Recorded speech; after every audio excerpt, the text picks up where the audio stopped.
오늘 워크샵 내용에 대해서 간단하게 제가 좀 언급을 드리자면요. 오늘 지난번에 저희가 각 중점학교에서 운영계획서를 받았습니다. 운영계획서를 이제 또 작성해서 내주시느라 고생들 많이 하셨는데, 그 운영계획서 안에 각 학교에서 요청사항이 무엇인지, 이 학교 환경교육을 운영하는 데 있어서 어떤 점이 어렵고 저희한테 어떤 점을 요청하시는지 그런 걸 받았었는데, 그래서 저희가 5개 중점학교에서 제시해 주신 그 내용 중에서 공통된 사항을 바탕으로 해서요, 저희가 오늘 워크샵 5개 세션을 구성을 했습니다.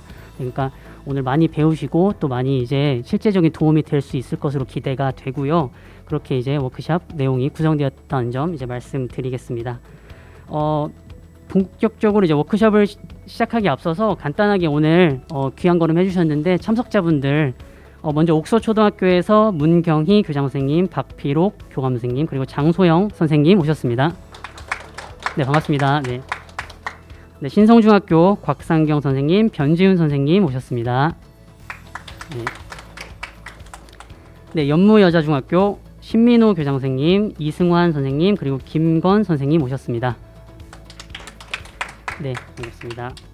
그리고 목포 해인여자고등학교 박운선 선생님 오셨습니다. 네, 송내고등학교는 지금 길이 좀 막혀서 오고 있다고 하는데, 오면 또 인사 나누셨으면 좋겠습니다. 예, 추진 배경은 다 아시겠지만 교육기본법이 개정되면서 저희가 국가와 지방자치단체 환경교육에 대한 책무성이 굉장히 강화된 바가 있습니다. 그래서 저희가 이제 사업을 추진하게 되었는데요. 이는 학교 환경교육의 강화가 매우 중요하게 대두되었다는데 그 배경이 있고요. 이거를 통해서 사회 실천 역량을 최종적으로 궁극적으로는 사회적 실천 역량을 강화하는데 그 목표가 있다고 저희는 판단하고 있습니다. 이 중에서 여기 시나리오들이 예를 들어서 여기 지금 그 그래프에 나와 있는 것은 예를 들어서 우리가 지금 사는 대로 지역마다 다 개발하고 우리가 원하는 것들을 원하는 만큼 이루면서 살다 보면 아마 2100년 정도 됐을 때는 5도 가까이 증가할 것이다. 그리고 그렇지만 그럼에도 불구하고 우리가 지금이라도 문제의 심각성을 깨닫고 열심히 지속 가능성을 향해서 노력을 하고 탄소 중립을 위해서 노력을 한다면 결국 그래도 지금 현재 증가하고 있는 수준을 조금 완화시키는 그런 효과를 좀 얻을 수 있지 않을까라고 하는 다양한 시나리오를 얘기를 할 수가 있습니다. 물론 여기에는 탄소 배출이 어떤 방식으로 이루어지게 되고 그다음에 이제 그런 것들을 위해서 어떤 노력이 이루어지고 이런 내용들이 다 연계가 되는 것입니다. 그러니까 이 시나리오들은 결국은 어떤 거를 이야기를 하고 있느냐면, 그렇다면 우리가 도대체 지금 현재 어떤 지구를 원하는가, 어떤 미래를 원하는가라고 하는 것과 관련된 여러 가지 안들을 제안을 하고 있고요. 결국 선택이 우리 손에 달려 있다라고 하는 거를 얘기를 해주는 것입니다. 그래서 생각을 해보면 환경교육의 학교 전체 접근이라는 거는 학교의 모든 영역에서 환경 지속 가능성이 이제 결합한 게 너무 당연해지는 것이다. 저는 이렇게 생각을 합니다. 근데 이걸 다시 영역을 나누면 뭐 이런 방식이 가능할 것 같습니다. 이제 기후 행동과 관련해서도 그랬고, 또는 지속 가능 발전 교육과 관련해서도 그렇고, 학교 운영, 그다음에 교수 학습, 교육 과정, 그다음 학교 교정, 지역사회 파트너에서 파트너십과 관련해서 환경이나 지속 가능성들이 어떻게 결합이 돼 있는지를 좀 최대한 결합시키려고 노력하는 거, 그리고 이런 걸 시도하는 과정에서 많은 구성원들이 참여적으로 진행하는 거, 이런 것들이 환경교육의 학교 전체 덕분에 어떤 주요 영역이다, 이렇게 구분이 될 수가 있고요.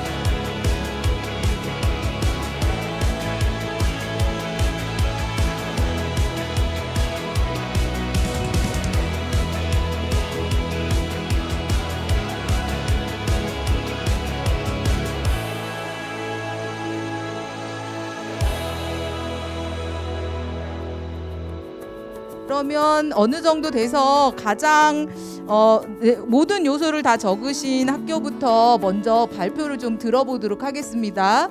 저희는 아파트에 완전히 이렇게 둘러싸인 학교거든요. 그래서 자연이 거의 없다고 보면 돼요. 근데 한 10분, 15분 정도 가면 큰 대로를 건너가지고는 뭐 저수지나 이런 것도 있고 있는데 저희가 이제 바로 뒤는 법원입니다.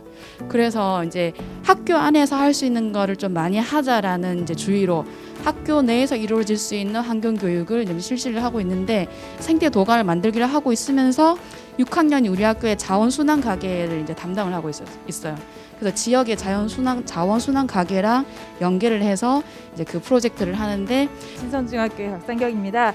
예, 저희는 결과부터 말씀드리자면 안착 단계인데 전체가 다 안착은 아니고요.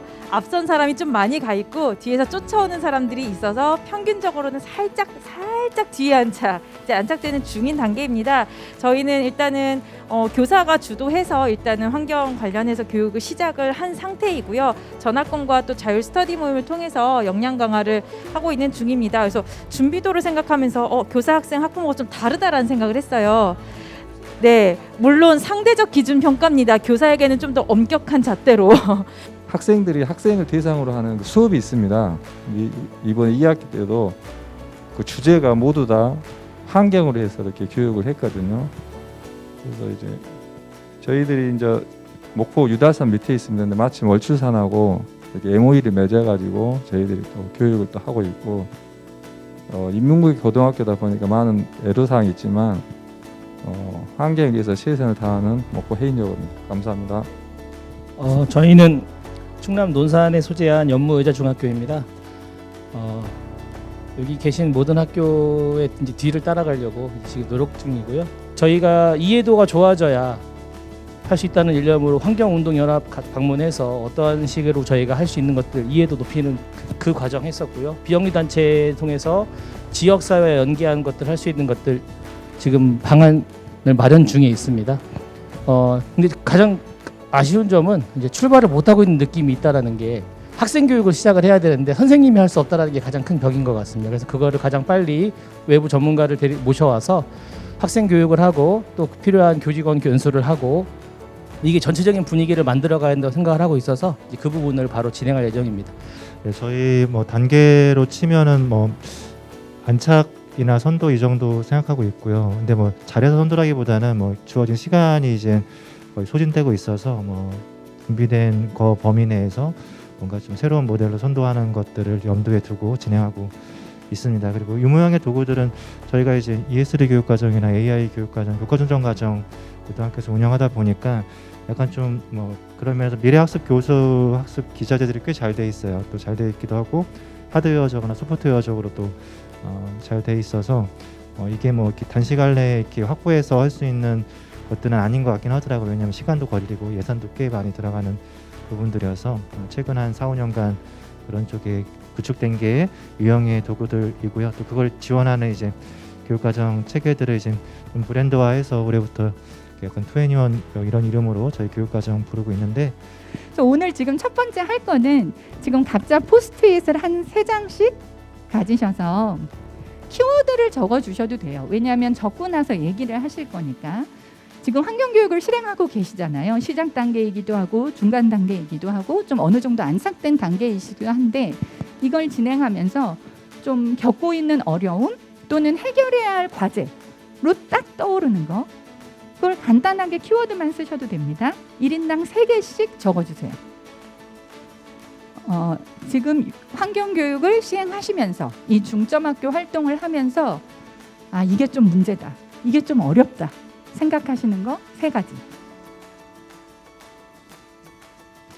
그리고 또 이 어려움이 교장 선생님의 어려움과 부장 선생님의 어려움과 담당 쌤의 어려움이 좀 다르더라고요. 그리고 다 쓰셨으면 말없이 포스트 전지에 붙여주시기 바랍니다.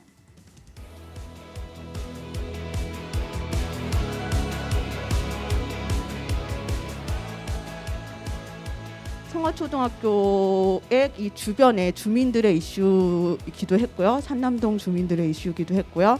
이런 것들이 학교로 들어와서 저희가 생태교육이 계속 이어지지 않았나? 이런 생각을 처음부터 한 게 아니고요.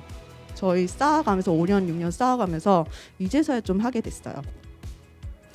그래서 그러면 우리 어떤 것들을 해왔는지 좀 정리를 해보고 이게 어떤 의미가 있는지 그리고 더 지속적으로 해나가기 위해서는 어떻게 해야 될지 알아보자 해서요. 저희가 거기 자료집에도 있을 텐데 2015년부터 저희가 쭉 해왔던 생태환경교육 프로그램들을 이렇게 쭉 정리를 해봤는데요. 9월 24일에 글로벌 기후 파업에 학생들도 참여를 했거든요. 그래서 저희 학교 학생들도 참여를 했는데 사실 글로벌 기후 파업은 학생들이 파업을 하는 거잖아요. 학교를 멈춰야 되는데 저희는 6교시, 7교시 이미 봉사활동으로 기후행진을 잡아놓은 상태였습니다. 요거는 그 사진이고요. 학생들이 피켓을 만들고 기후행진을 하고 쓰레기를 줍는 플로깅 활동을 같이 했어요. 그래서 봉사 시간을 2시간을 주고 참여를 한 거죠. 그렇게 해서 프로그램을 진행할 수도 있고요. 작은 활동일 수 있겠지만요. 이 활동할 때 아이들이 하는 질문들이 가장 중요한 것 같아요. 왜 지구를 위해 우리가 할 수 있는 일이 많은데 왜 우리는 안 할까요?